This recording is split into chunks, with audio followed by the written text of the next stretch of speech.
We are going live. on. We are Right. live. No. We are live. We are there. Right. Good. We are live. We are live. Hello.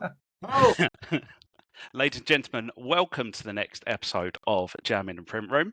Today we are joined by the lovely Chris Davies. And we're going to be speaking all about the print show, the sign show, the two coming together, and all of the activities. And as usual, I'm joined by the lovely Matt Hanley from Matching Talent with Opportunity, Hello. Jack Gocher from Eye on Display, and Andy Good night. McGuinness from South East Drawing Office, or CEDU. How are we, Hello. gents? very Good, well. thank you, mate. How are you? Good. I'm all right. Bit nervous. A little bit nervous. First one in the chair. Yeah, it's Be good. fine. And least it's it was live. easy. At least it was easy to get Oh, on live. At least I knew hello. exactly when we were live. Yeah, So, we trust the Chris, system. give us a bit of a rundown. Who are you? What's your background? What do you do? Let's start with the high-level stuff first, and then we'll start going a bit deeper. Chris Davies, Event and Sales Director for the Print and Sign Show. I roll them into two. It's just easier for this video. Started with the company 22 years ago. Working on the magazines, Reaper Elite, now Print Monthly. Launched SignLink in 2005. I actually did a sign show in 2008 at the Rica Arena. And then we started the show in 2015. I've been doing that ever since. And yeah, it's my passion. To be honest, when I started doing the magazines after about 12, 13 years of doing them, I was getting a little bit tedious doing the same thing every 2 weeks. And then when we did the show, it was an opportunity to finally actually meet everyone. Because I used to go to work 9 to 5 and I never met anyone or spoke to anyone other than on the phone. It was only when I started the show that I sort of put my face to it. And they only did that, to be honest, because this is a true story that they put my face as the face of the show. So if it went badly wrong, it would be me that they all hunted down. That's a true story. Wow. And Lucky, you're still here. or maybe not. Exactly, yeah. There's pressure for you. Yeah, exactly, yeah.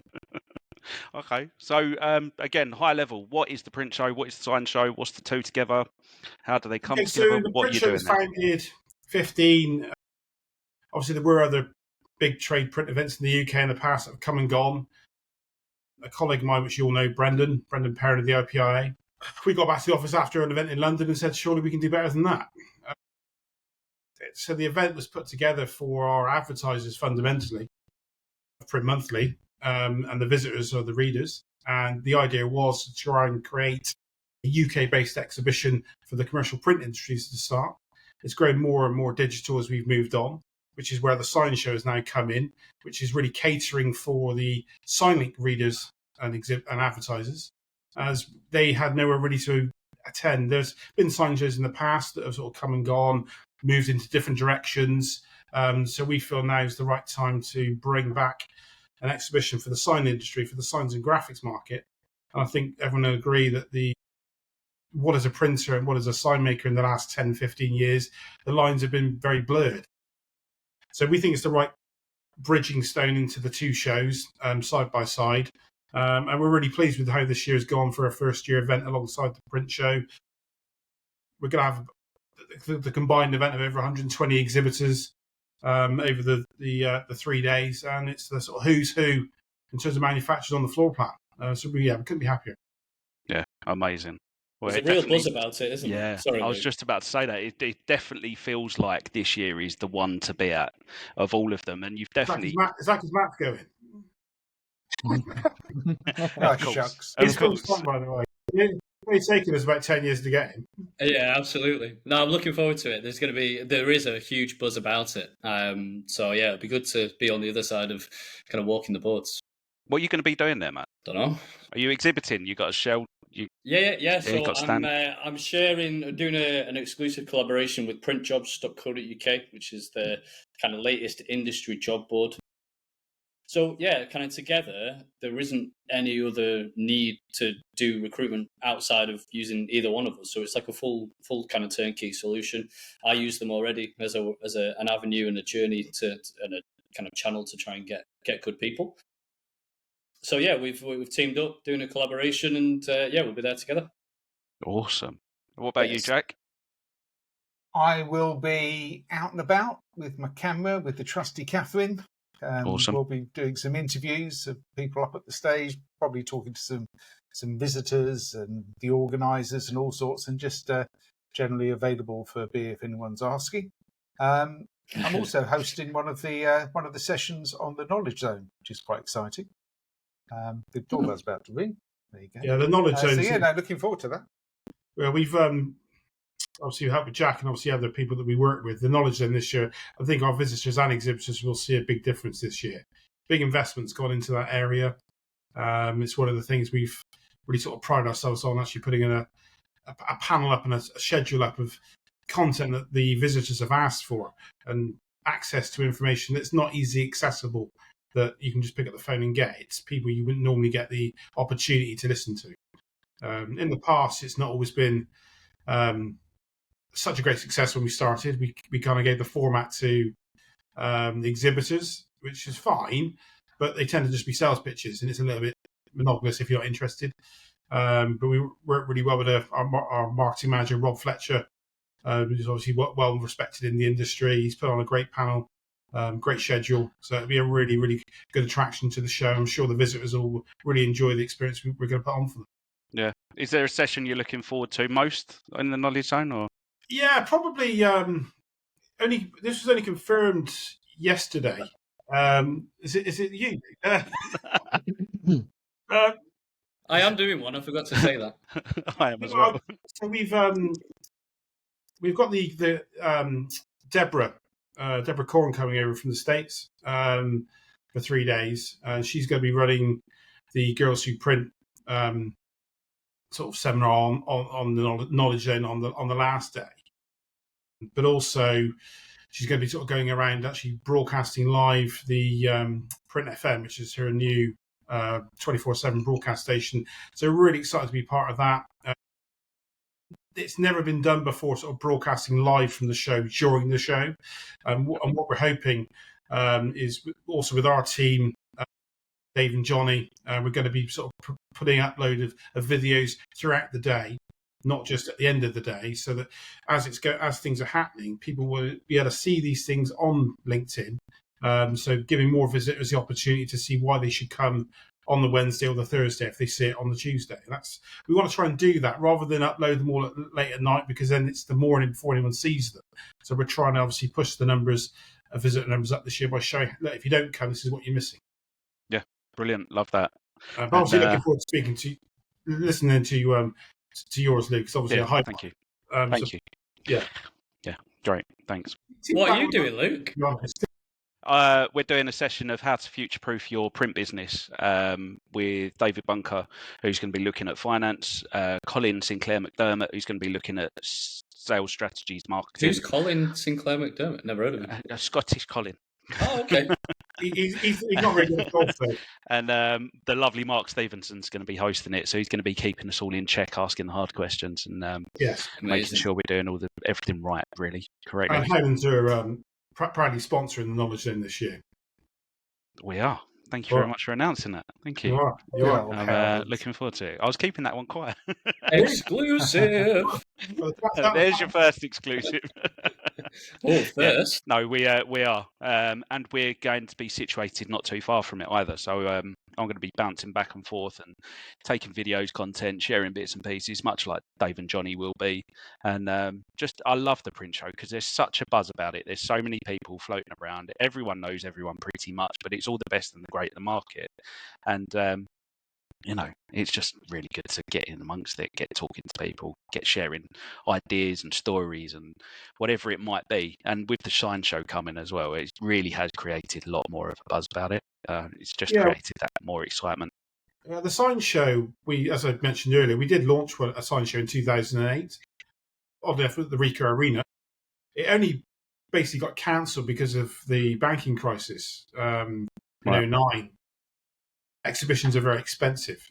You have to basically pay everything up front. The venue costs are our single biggest expense.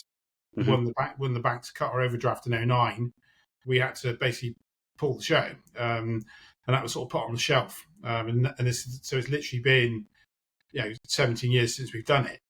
So this is 17-year gap since then, to bring the Science Show back, we think it's the right time, because I think our audience that cater for both the print and sign markets, when we've done our research, is to ask signing readers that registered to come to the print show that didn't necessarily always attend. And when you ask the question why, it was mainly because there wasn't sign in the title. They thought, well, we're sign makers, we're not commercial printers, we're not narrow format. And the message that we were putting out wasn't sometimes getting through to those people. That it is all-encompassing for sign makers as well. So we're hoping with the message of the Sign Show that we will attract the signs and graphics market as well as the commercial print market. Yeah. And that's the reason for doing it. Yeah, amazing. Andy, we didn't come to you. Are you going this year? When you going? What you doing? I think I'm going to be there Wednesday and Thursday. Perfect. I'm not exhibiting this year just for a few factors. We've got some guys in the office whose wives aren't unfortunately very well. So yeah, I made the decision that actually put a bit too much stress on the company for 3 of us to be out, and if the guys needed to take time off, it'd be too much stress in the office. So yeah, I'll be going Wednesday, Thursday, and basically just drinking Matt's beer. He's going to be providing everyone. That's really kind of you, by the way. As well. Beers Free and beers chocolates. on the, You're not allowed them. You're not allowed beers and chocolates. That's why I'm that's fine. providing them. I'll have a day off to diet that day. I saved my calories for beer and celebrations. Right. Yes. Well, as this is a live streamed episode, we do have some people in the chat, and you can feel free to put your questions in there. Mark's already made a comment about the session that I'm going to be featuring on at the Knowledge Zone, saying it's impossible to control you lot. So good luck, Mark. And he's also said, do you think we need a print show song like Drooper has? Yeah, Oh, but it's an interesting point. You must have seen our Backstreet Boys little clip today. He's seen your stall, hasn't he? Your Westlife stall. My what? He's seen my what? Not We're like live. this, Matt. Not like this, Matt. It is. Yeah, we could maybe set up a bit of a cameo for the print show song. Maybe we could put something together. We could have it performed on the Knowledge Zone at the end of maybe on the Thursday. We could rehearse for the karaoke, like at the karaoke of Colin Strinks on the Tuesday night. Yes. And Like then because with the stage on the Knowledge Zone, if you do Westlife, you can step down for the key change. It looks Step level of up and step up. expertise. there you go, see? Yeah, perfect. I might just bring these Awesome. with me as well. So if you do have any questions in the chat, feel free to get them through. And when we get a chance, we will get them asked over to Chris or anyone else on the team if you have any questions for anyone else here. So Chris, taking a bit of a deeper dive. Okay. Take us to the night before day one of the show. What's going on? Where are you? How are you feeling? Are you all calm, cool and collected? Or is it absolute panic, no sleep? Have I done this? Have I done that? Has everyone got everything they need to do?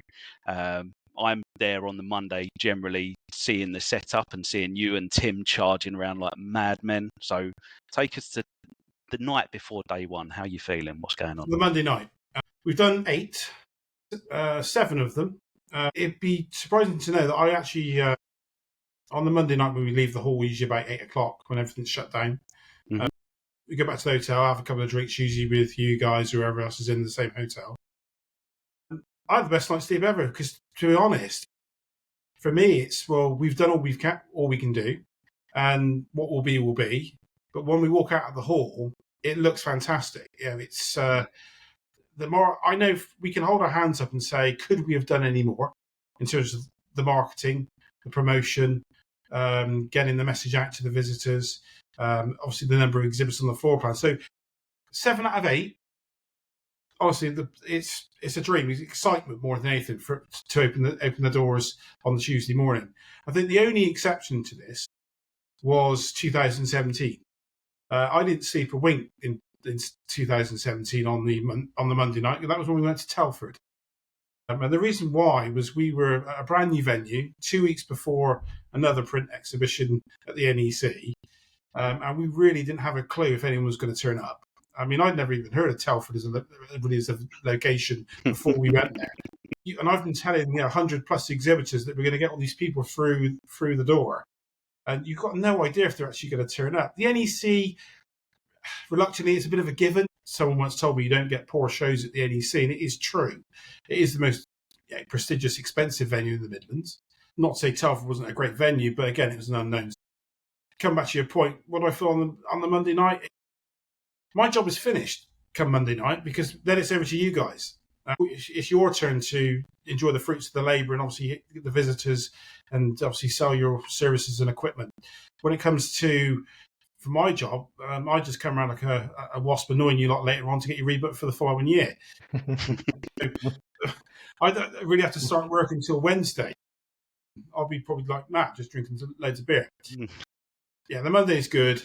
The Wednesday's even better because obviously we've got the exhibitor drinks on the Wednesday. I think most of the stress, to be honest, is probably the first 6 months, not the last 6. It's the first 6. Get the first 6 off the ground.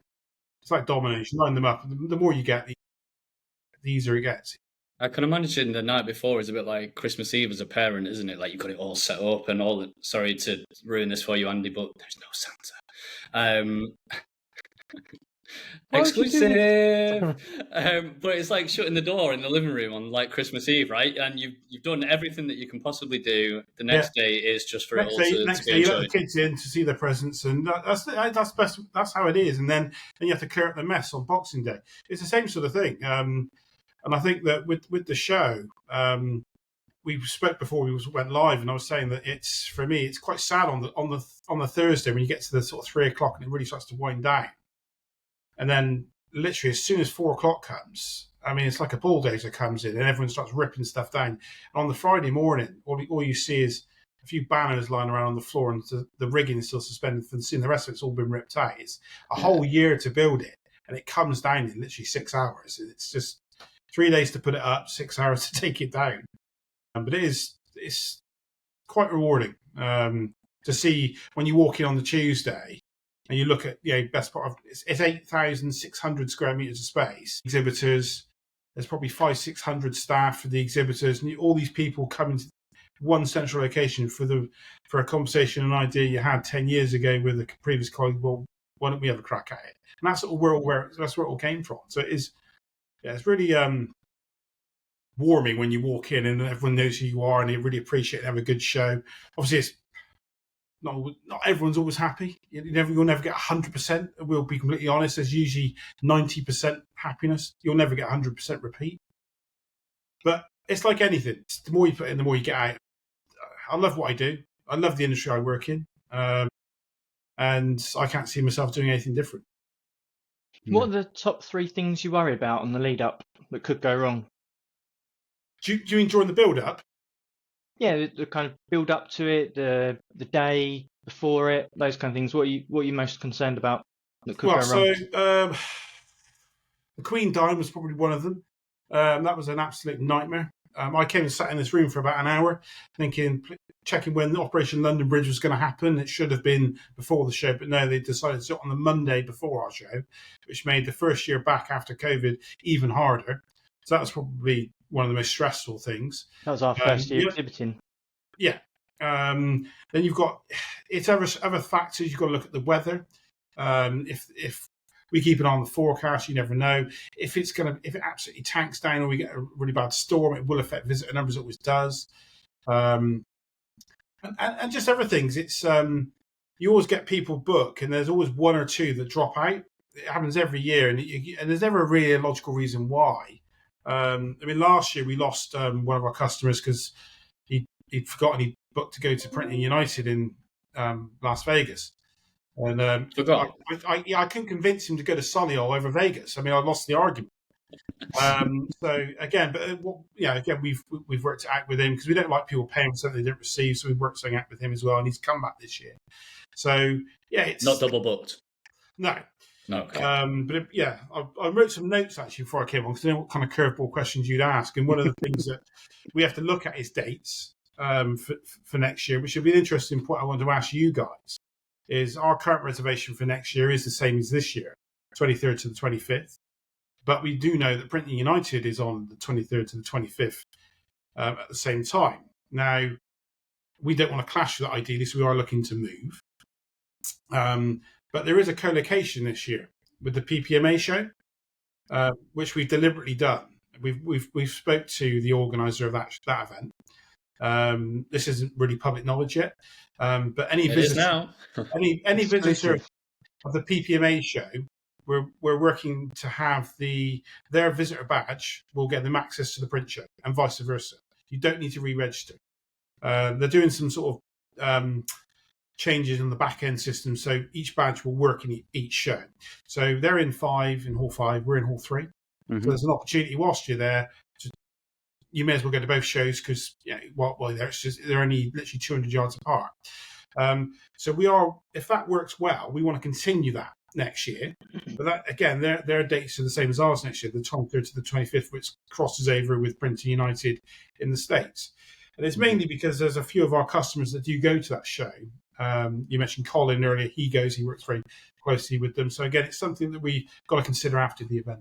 But if the PPMA co-location works well, and that's something we may look to continue. I think you've got a lot of these events, if you put more things on and give people more reasons to attend, to make the trip, pay for the parking, pay for the food whilst you're there. If there's more than one opportunity to walk around one show, then you will get more traffic. So that's sort of what these are the sort of things you've got to take into consideration when you're booking the venue. Yeah. Someone in the comments has just asked a really important question, saying, "What's PPMA?" Okay, so the PPMA it's a packaging exhibition. Okay. In Hall 5. If you Google PPMA Expo, it'll come straight up. They do have a crossover with this. About 3 of our exhibitors we lose to the PPMA show because they're more packaging related. People like AdPack, Jensen International, they go to that event because it's more relevant to them than the print show is. Mm-hmm. So it's a good exhibition. It's 3 times the size of the print show. It attracts about 8,000 visitors. But again, most of the visitors to that event would have an in-house print department. So there is a relevance. And that's why we believe it's more beneficial to work alongside them than be what it usually is a week after or a week before. Yeah, Nathan, if you're watching, guess where you're going, handing around some business cards. He better be watching. So how many people are you expecting this year? So this year we're looking to break the magic 5. Last year was 4,012. I'm glad you said 1,000 at the end of that. I'm Just dropping us out. five. I'm done. So 2023 was 3,600 something, 4,000 last year, and these are. I'm never a big stock on numbers. People will ask me what were the visitor numbers, and this is the truth. I could find out at the end of each day what the number was, and I deliberately tell the registration company not to tell me. The reason I don't want to know is because I want when I come to you and ask you how your day's been, and people go, well, how many ran in today? I don't honestly know. The reason being is because numbers are great for visitor numbers, so it looks busy and there's a buzz. But if it's all the wrong people, it doesn't make any difference. If it's all the right people, if you put 1,000 buyers in or 10,000 non-buyers in, which one would you prefer? So I always ask, have you had a good experience? They'd say, oh, we've got some fantastic leads. Then that's great. We find out the visitor numbers at the end, and then we put the number, and we always publish the numbers, and they're always genuine. Because there's no point being disingenuous with your figures, because if we put a higher number out than we actually did, it's lying, which doesn't sit comfortable with us. But more importantly, if you do achieve that number the following year, you've then got to keep that live rolling. You've got to keep expanding it. This year, if we can do north of 5,000, which I think is that's being modest. We had 4,000 last year with about 85 exhibitors. This year, we'll have 120. We've obviously got the co-location of the science show for the first time, which is something we've never had. I think that's probably worth 1,000 over 3 days. And then you've got the collaboration with the PPMA show, which we're hoping will pick up visitors in the afternoon to visit that show. So sometimes when it quietens off, as 2, 3 o'clock, starts to slow down. We're hoping the PPMA visitors may potentially pop in then, and that will sort of be an additional 1,000. So I think 5,000 is a conservative estimate on what we should get over the 3 days. I'm excited to see how many through. What are the things, the sort of features or the special things you do that bring in the right sort of people, as opposed to maybe something that you've had like guests in the past that maybe bring people in that are the wrong people? So what are the sort of things you're doing this time that you think, yeah, that's going to bring in some good people? So the single biggest thing we've done, as for those who have been to the show over the years, we've tried every sort of collaboration contraption you can think to entice visitors. Celebrities, prize draws, giveaways, kit. The only single biggest thing that makes any difference to visitor numbers to get people through the door is exhibitors. That's it. And more importantly, manufacturers with hardware. If you put those things on the floor plan, I try to put it into sort of layman's terms with like a mobile phone exhibition. If you don't have Apple and Samsung on the floor plan, you don't get the visitors. It's the same for the print industry. You need the manufacturers. With the manufacturers brings confidence.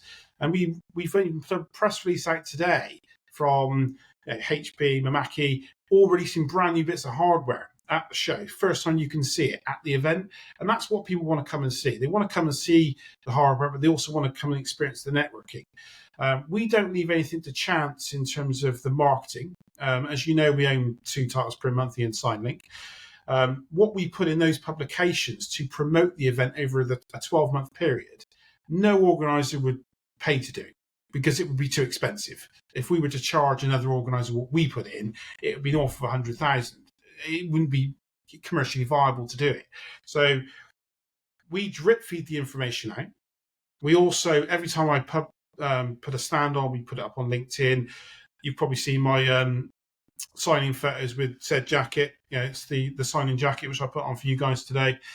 And it's basically, we promote that over a period of a year, because you have to get people to absorb it. You can't just force it all out in 4 weeks, because people just don't accept it. If you channel it over a year, then people get excited. You get the build up, you get the buzz, and that's sort of where we are now. And as we get closer and closer, it's we apply more pressure now with the marketing and more.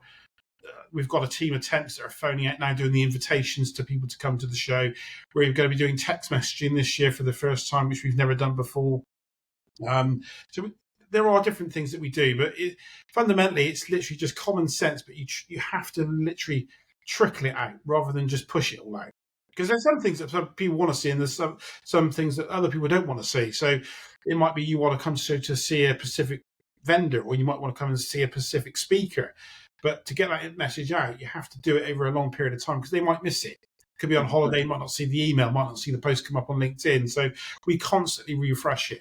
And by working with other organisations, a bit like yourself, Jack, obviously in the BSGA, we're working with Sam Armstrong this year, who's going to be running boot camps. I can come into more detail if you like on that at the show. This is the first. All these things that we're doing have been running for the last five months. So it slowly builds up. I can tell you the pre-reg is 3 times what it was at the same point last year, before we started phoning people. So this is people that register off their own back. It's about 3 times what it was at this point last year. We've got much more traction this year from people looking to register early. Most people register in September, usually about 2 weeks out, and a lot of them even turn up on the day and do it. But at this stage, so far, it's about 3 times what it was at the same point last year, which bodes well. I guess you need the exhibitors to do their bit as well for this, to sort of to get out what they're doing and get people in. I'm glad you mentioned that, Jack. I mean, it would appear common sense, but sometimes it doesn't happen. Email signatures on your homepage for your website, see us on stand at the print show or the sign show. It makes common sense for you as the exhibitor to maximise your exposure, but not all exhibitors sometimes just they overlook it and it doesn't happen. I look at, if you had 100 exhibitors and you all invited 50 customers, that's your 5,000 visitors straight away. It's that simple. And if we can get all the exhibitors to promote the fact they're going, because I believe that it's an opportunity not just to meet new customers, but to build those relationships with your existing customers. So if the exhibitors work with us, as the organizer, we take the lion's share responsibility to promote the show through all the different channels and making sure the message is received. But anything the visitors can do, the exhibitors can do to help, is only going to add value to it. We're like a big champion of getting young people into print. How do you get young people through the doors? So we're working with the associations like the Young People in Print. They're going to be running an event throughout the day, and I've actually put a special area up for those guys to attend. And we're also working, as I said earlier, with Sam Armstrong at the Make It Happen boot camps. And they're going to be running those throughout the show, actually starting on the Monday, on the build-up day, right through till Thursday. And we're going to be inviting those people to come to the show. We're working with the FESPA UK Association as well. Again, that's the next generation of for our industry, and we're working with those guys, and they're going to be they're going to be bringing these students into the show, and we're speaking to the exhibitors to ask if they can allow for maybe 5-10 minutes of their time just to speak to students and explain the benefits of the industry. I understand they're not going to buy anything, and I know they're there to sell, but we need to educate the next generation of the industry. Otherwise, us old dinosaurs are going to take everything we know with us, and there'll be no one left behind. So we are working with the right associations for the next generation of what sign maker or printer. And you will see students at the event, but they will be taken around in a fashion, not just aimlessly wandering around, because that doesn't work, because exhibitors want to sell hardware. They don't want to be inundated with students, but they do see the value in having students come on and have structure and see what a great industry it is to actually come into. Because, like I said, people don't leave school and go, I want to be a printer. I want to be a sign maker. It's something they come across later in life. But we want to try to educate that earlier on to say it's a fantastic industry to work in. Yeah, my panel I'm hosting a panel or a discussion on the Thursday as well, which is all about the next generation with KGK Genics. They do like a course with Hertfordshire College where they put people through their paces for a kind of 6-week or 6-month course in terms of window designs and visual merchandising and things like that.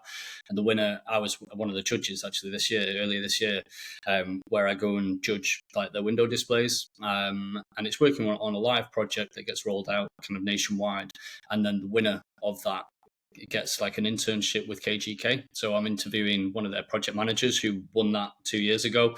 I think one of the director or 2 directors from KGK are coming as well, and somebody from the college. So it'll be a really informative kind of overview of how we can actually apply this and into the next generation as well. So I'm looking forward to that. Yeah, it's good. You've got to attract sort of every sort of warp of the industry and try to get the next generation through. But as I said, it's important to make sure they don't just turn up and wander around without a chaperone, because if otherwise they have this stigma that students turn up and all they do is nickel the pens and sweets. But that's not what they're there for. They don't just want all the freebies. They are there for a reason. To be able to hear it firsthand from exhibitors of what a great industry this is and the advances and the way the technology is moving, it is a career that you can get involved in. It's not something that's just going to be stationary. There's development. I mean, in the 20 years I've been in the industry, I've seen technologies come on leaps and bounds, especially in finishing. Yeah. I had a look through the floor plan. I've made it a thing now for some reason. I look through the floor plan every week, and I noticed that there was. Oh no, you know. I noticed that a former Jam guest, Paige, is exhibiting this year as well, and she quite similar in what she does to what Sam Armstrong does with her boot camps and teaching the younger generation. So just for Brad Hyde, who's just commented, he said, first time in a while, I'm not having to work the show in some capacity, so I'm taking my lad around to have a good look around. So Brad, be sure to take your son over to Paige at is it School of Rap? It is, isn't it? Yeah. And to Sam Armstrong's boot camps. Have a look around that, because there's definitely some added value in looking there, as well as the big sexy machinery. And Sam's nice got technology. you can actually book a space on the boot camp. Sam's promoting those at the moment, and if you go to the Make It Happen website, you can actually book for the boot camps directly on the website. Brilliant. I believe there's the one on the Thursday is the first drill, which is specifically for new people in the industry. So that would be a good one to look at. Awesome. Yeah. That'd be amazing. What would you say is the hardest thing about operating the show then? Because there's so many intricacies, there's so many nuts and bolts to it. You've got to book the NEC, which I can imagine is not an easy task in itself. Well, booking the NEC is not really that difficult. It's because it's very expensive. I think the hardest thing is probably you have to look at all different things. As I mentioned before, other trade events, public holidays, if it's anything on that's that big, even like the sporting event, if like the Rugby World Cup was on, etc., you've got to look at all these things. So when you look to dates and venue, I guess the hardest thing with getting a show off the ground is when you start. So, for instance, if I was to go and see Mamaki, they would want to know, who have I got? And well, no one. You'd be the first. It's getting the first. It's getting the first to go. And as you get more of them, they then start to. We need to look at this. And I think that it gets easier now that we're more established because you've got something that's quantifiable. And people saying we had a good experience last time. Obviously, really grateful for the support for our biggest exhibitors like Fuji, Vivid, Liu. See Agfa now coming back this year for a much bigger. But again, those guys have given us their trust and investment last year, and we've delivered on the promise, which is why they've come back. So I guess the hardest thing with anything, with getting the show off the ground, booking the venue is easy. If you want to bring the NEC, they'll sell you a hall. It's not difficult. Mm-hmm. They'll give you some options and dates and some prices, but it's with the venues, we're always on the lookout for other venues. I travel the country visiting all the other venues. Obviously, we've done Telford. I think Liverpool's a fantastic venue, probably one of the best in the country. If you've never been, Matt, close your ears, Matt. No, I didn't know. In terms of a venue, it's a lovely venue. Obviously, the Rico or the Coventry Arena, I think it's called now. There is a new one coming, a new venue, which is actually in Bristol at the Concord Factory, which should be a purpose-built exhibition centre with M4, M5 internet access and its own rail line. But that's not coming until 2028, so we're staying with the NEC probably till then. And then we may consider a move depending on whether or not the exhibitors will follow us. Because I've had people asking for us, can you do a North and South print? Take North print back to Harrogate, for those that you're old enough to remember it. But the truth is, I think that the industry has changed in the last 10 to 15 years, and there is only really room for one good exhibition once a year for the industry to all come together. I think that's where we're at, which is why the NEC is easily accessible. It's got rail links. It's 2 hours from pretty much everyone, and that's why we're there. I mean, it's not, I get on very well with the NEC now to a point. Our new team are actually really helpful. We've had some problems in the past. It is very expensive. I know we have issues with the cost of electrics is usually a constant bugbear with our exhibitors. Again, Holmed, that's nothing to do with us. We have no control over that. We have no control over the parking. But if we were to, I'd always ask the question, if, as the organizer, if I was to say, okay, we'll move it to another venue and you can save money on this, but will you come? And that's the problem. As soon as you take it out of the NEC, the exhibitors have a little bit of a wobble. They're like, oh yeah, but what about the visitors? Like when we went to Telford, and I didn't sleep. So it's a tough one. We certainly wouldn't go to London. That's the one thing I would always rule out. We would never go to Excel. And the reason for that is simple. Other trade shows that have run at Excel that have moved from Birmingham went to London and they failed. And I think where it's not the right venue for us. I think it'd have to be anything outside of London. If there's one in Milton Keynes off the M1, that'd be lovely, but there isn't. So, and keeping it as the solo show as well. It's at the end of the day for exhibitors, it comes down to marketing budgets, investments, and ROI, doesn't it? So the feasibility of having the big boys at 2 shows every year, it's not going to happen. Whereas if having the one big show where everyone can go, right, we're going to go all out on this one. This is the one to be at. I think that's the buzz that we're hearing around this show this year as well, with it being co-located with the print and the sign show. Having the PPMA just the hall next door pretty much, Wetherspoons in between, and then I've got some breaking news on that. 3 beers with Matt. Got some breaking news. You're not going to like this, but this is breaking news. Apparently, Wetherspoons is being replaced. Oh. I know. With what? Well, this is the question I don't know yet. All I've been told is that Wetherspoons is not going to be at the NEC. It's going to be something else. Okay. I mean, okay. I love Spoons. That's Let's another do that. exclusive. This live stream has been full of exclusives today. I just honestly, another the parking. The parking for exhibitors. You will have the orange or yellow parking passes for exhibitors. Yeah, that's all gone. So the NEC are now working on an ANPR system. So you'll get codes, and you have to register your vehicle. So we're working with them on this at the moment.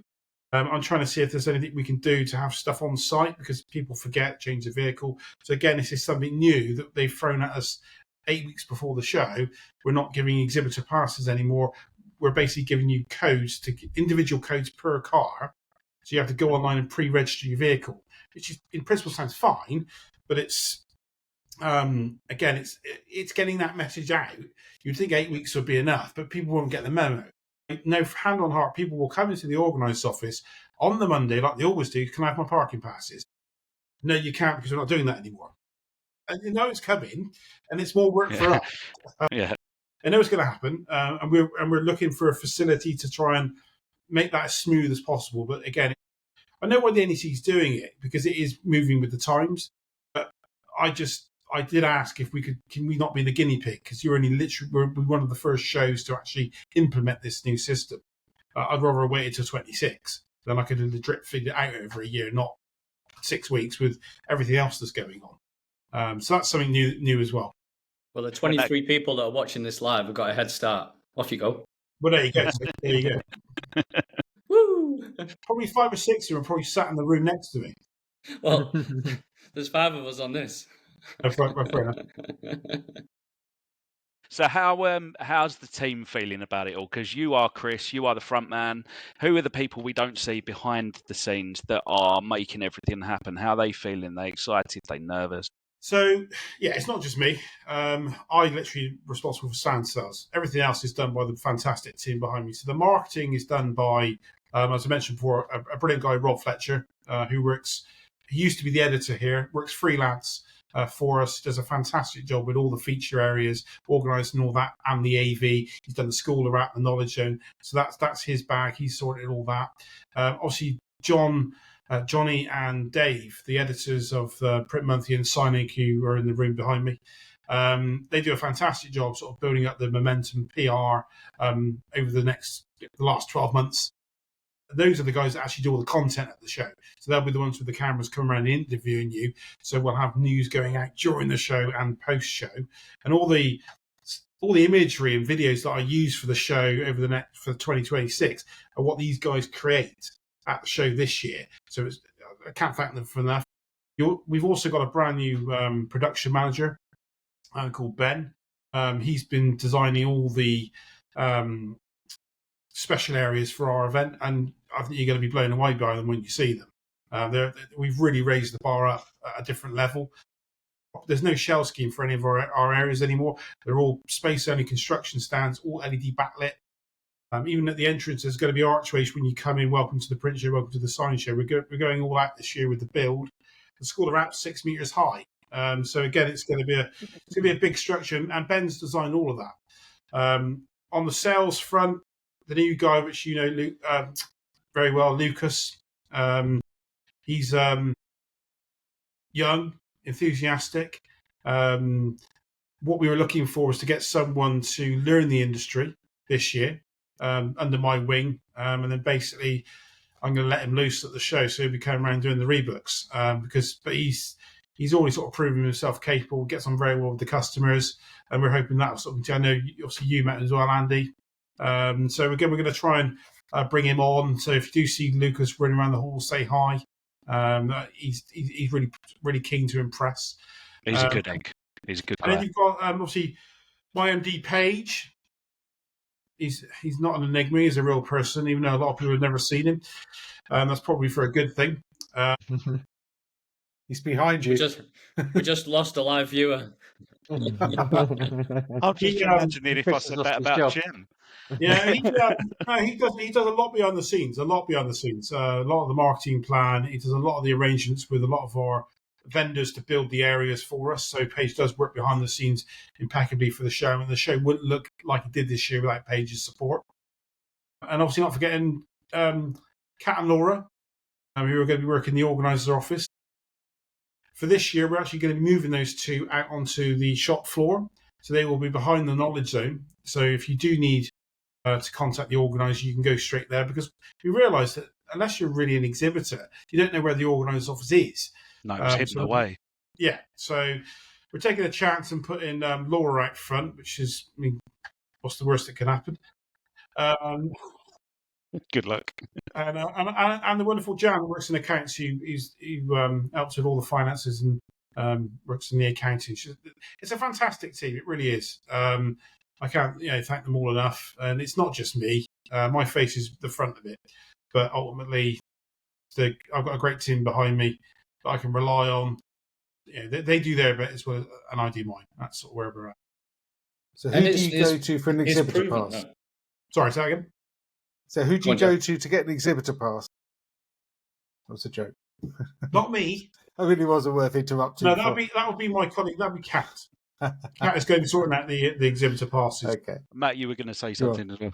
I was just going to say it's a really good kind of team of mix of kind of new blood, which reinvigorates you guys as well. But like the core team is long-standing, decent longevity, and lovely people. So I can imagine it's like a joy to run it with those people. Well, it is. I mean, obviously Tim is the other guy that works on the publishing side. But when we get to the show, he comes up and he's always good for a laugh. Like I said, it's a 3-day build-up. It's an 8 till 8 for 3 days, Saturday, Sunday, Monday. You do good. You go a bit doolally, to be honest. But Tim's always there with a quick whip, and we always have a bit of banter. And it's such a great team to work with. I mean, there's no animosity with any of our team, and we don't take life too seriously. A bit like this. This is how we run the Brint show. It's if you ask a question, we'll give you an honest answer. We don't need to go to a committee to find the answer. We'll get you an answer back within literally minutes. It's we're flexible. We'll always work with people, and we'll treat people how we want to be treated ourselves. And that's the ethos we have for the show. It's what we do isn't rocket science. We put a load of people together and invite a load of people in. That's literally it. But in a nutshell, I think that if you're honest and you do your job at the best of your ability, the rest will follow. If it doesn't, it wasn't meant to be. And that's literally how I believe the show will go. For this year, I'm absolutely confident that we're going to have the best experience. There is, like you said, a buzz around the show. One of the things we've always prided ourselves on, there's always a buzz. The exhibitors all get on with each other, even though they're competitors, a lot of them. There's always that camaraderie between the two. I mean, last year, I think it was Vivid, were rolling a velo blade all the way down to Soyang stand because they had to cut something. It's just boring equipment on build-up. And that's sort of where we're at. And as I said, as the organiser, we put food and beers on with for the exhibitors. So if you want to pop in the organiser's office during build-up and have a beer, sit down for 2 minutes, take yourself out the hall if there's a problem, because there's always problems. Mm-hmm. Take yourself out away for 5 minutes, then go back. And once you've had a 5-minute break, you probably look at it a bit more clearly. We always try to make it as easy as possible, because there's always problems during build-up. And there always is. Unforeseen things you can't plan for. But like I said, if there's a problem, we can fix it. We can always fix it. Yeah, I can attest to you getting stuff sorted as well, because earlier on we were having conversations about sponsorship of the Knowledge Zone, and it was 10 minutes maximum that Lucas came back to me and said, yeah, we can do that. So it's now resulted in Howden sponsoring in the Knowledge Zone, and can't be happier. It's going to be amazing. Mark has let us know, Mark Stevenson, the lovely guy once again, let us know that regarding the NEC Piazza Wetherspoons, spokesperson Eddie Gershon said we can confirm that the pub is now closed and it will reopen on the 1st of September as a Levy franchised Wetherspoon pub, trading under the same name. Okay. So we are good for the Wetherspoons. Matt, you'll be happy with that one. Yes. I don't know where this has come from. Why is everyone making me set out to be an alcoholic? Because you've got free beer in your stand. They're the official catering company for the NEC. It used to be, I believe, Amadeus, but that's where it was all being changed. But that's the result. So we can all. The show's back on. Spoons is going to be open. Thank you, Mark, for that one. And if you are in the chat and you have any questions for Chris or any of the other team, make sure you get them over, because we are about 10 minutes off of finishing. We've got on the Wednesday night for exhibitors, there's going to be drinks within the hall from 5 till I think 7. It's on the left-hand edge of the floor plan as you look at it. We're going to be putting some music, drinks, canopies, that sort of thing, just for a networking opportunity for all the exhibitors.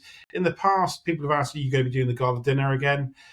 To be honest, the reason we're not doing it this year is we want to have an opportunity to speak to all the exhibitors. And with the gala event, you end up with 50, 60%. So 40 to 50% don't go. And then it's a missed opportunity for those guys to really benefit from the networking. Because I know that you'd like to speak to other exhibitors, but during the day you'll be so busy with visitors, you don't always get the opportunity to do so. So this is why we want to put that on the Wednesday. We will be putting some music on as well, make it a bit light-hearted, and then sort of carry on and results were probably thereafter. On the Tuesday night, Colin, the online print coach, is doing his drinks in the Moxes, you all know, with the karaoke. Last year, that apparently started out as literally a few people going over to the Moxie, and then it went a bit viral. And now it's become a thing at the print show. It seems this Colin's karaoke night at the print show. Sounds like a pub in Benidorm, doesn't it? Well, it does. Karaoke show. It does. So that's happening on the Tuesday, and on the obviously the Thursday. But you all lucky not get to go home. I'll be there till Friday. Fantastic. Actually, what's your post-show kind of routine? Do you take a few days off? Do you cry in a corner? Yeah. Well, last year, basically because we down a few staff last year. After the show finished, and I had to get the science show up and running, I think I had about Monday off, and then the Tuesday I was back in, and then do the planning for the science show because I needed a floor plan. We had a hall move, so where you guys were last year, you couldn't have this year. So I think my MD page, take 2 weeks off, you're going to break yourself. I said, yeah, but I can't lose momentum because the exhibition is after 2 weeks. It's yesterday's fish and chip paper. It fizzles out. You need to strike while the momentum is going. What a great show last week. That's when I need to do the rebooks. That's when I need the PR going out. If I take 2 weeks out normally, that's our best time. This year, because I've got Lucas and I've got the team members, I probably will take a week out after the event. But that'll be it. It'll only be a week. I usually take my time off in December, the end of December, because that's quiet time for me.